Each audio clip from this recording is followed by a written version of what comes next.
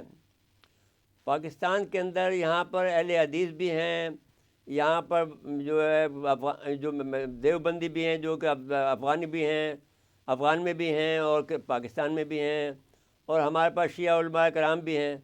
تو ہم ان تینوں سیکشن کو, جو کہ علماء کرام کا سیکشن ہے, اس کو ہم یوٹیلائز کریں اور ایران کو بھیج دیں اور افغانستان میں بھیج دیں. پہلے بھی ہم بھیجتے رہے ہیں علماء کرام کو, جو کہ ان کو منا لیتے تھے.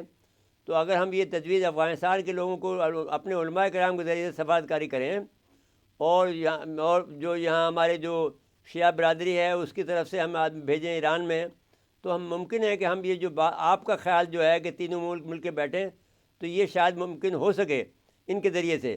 کیونکہ یہ بہترین طریقہ کار اس وقت جو ہے وہ یہی نظر آتا ہے مجھے کہ علماء کرام کو استعمال کیا جائے, ان کو آگے بڑھایا جائے اور ان سے کہا جائے کہ صاحب آپ یہ معاملات کو سلجھائیں اور ہم پاکستان کے لیے سلجھائیں. تو آپ سے اس سے اتفاق کرتی ہیں؟ میں بالکل اس سے اتفاق کرتی ہوں, اور میرا خیال ہے علماء کو, چاہے وہ کسی سیکٹ کے بھی ہوں, انہیں پتہ ہے. اگر نہیں پتہ ہے تو انہیں بتایا جا سکتا ہے. رینڈ کارپوریشن ہے, ایک بہت مشہور تھنک ٹینک ہے امریکہ میں.